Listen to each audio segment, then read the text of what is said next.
Salam sejahtera bagi kita semua. Shalom. Perkenalkan, nama saya Sevia Hamungsina dengan NIM 21211013.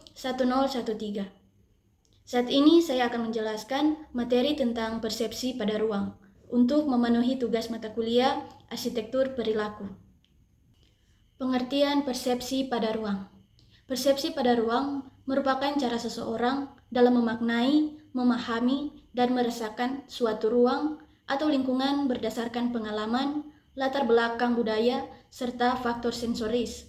Faktor sensoris ini seperti penglihatan, penciuman, dan pendengaran. Setiap individu bisa memiliki persepsi yang berbeda terhadap ruangan yang sama.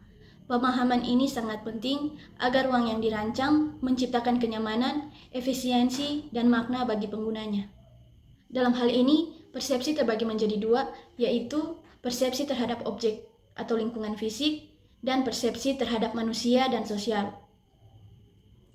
Persepsi terhadap objek atau lingkungan fisik bisa kita lihat dari segala sesuatu yang ada di sekitar manusia yang tidak bernyawa, hanya sifat dari luar dan tidak bereaksi.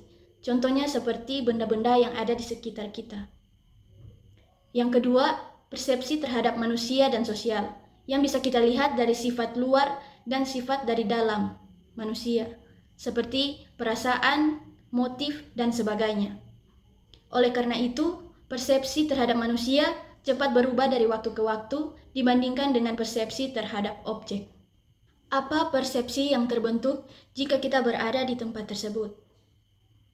Respon yang ditunjukkan mengacu pada cara kita memandang dan merasakan ruang tersebut yang sangat dipengaruhi oleh berbagai elemen visual, fisik, psikologis yang ada di sekitar kita.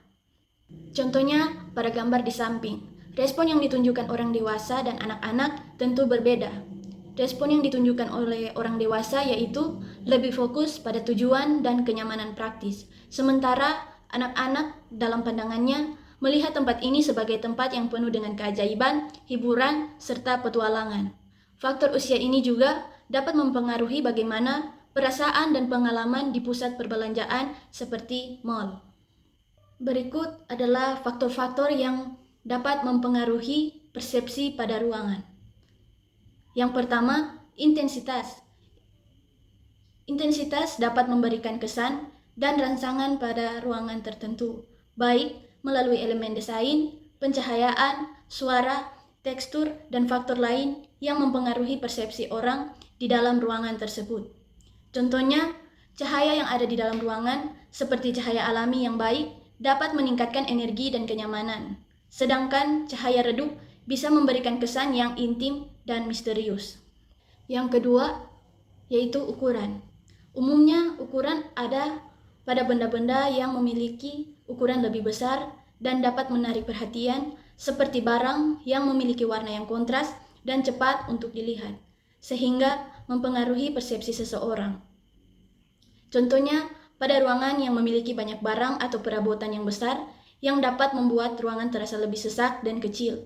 Begitupun sebaliknya, perabotan yang minimalis dan tata letak yang efisien dapat membuat ruang terasa lebih luas dan nyaman. Yang ketiga, warna. Warna di sini umumnya dapat mempengaruhi seseorang apabila melihat sesuatu yang memiliki efek atau warna yang kuat.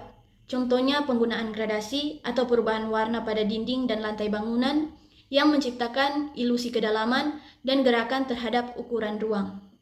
Yang keempat, yaitu keunikan. Faktor keunikan ini mempengaruhi seseorang dalam menciptakan persepsi ruang yang unik bagi setiap individu.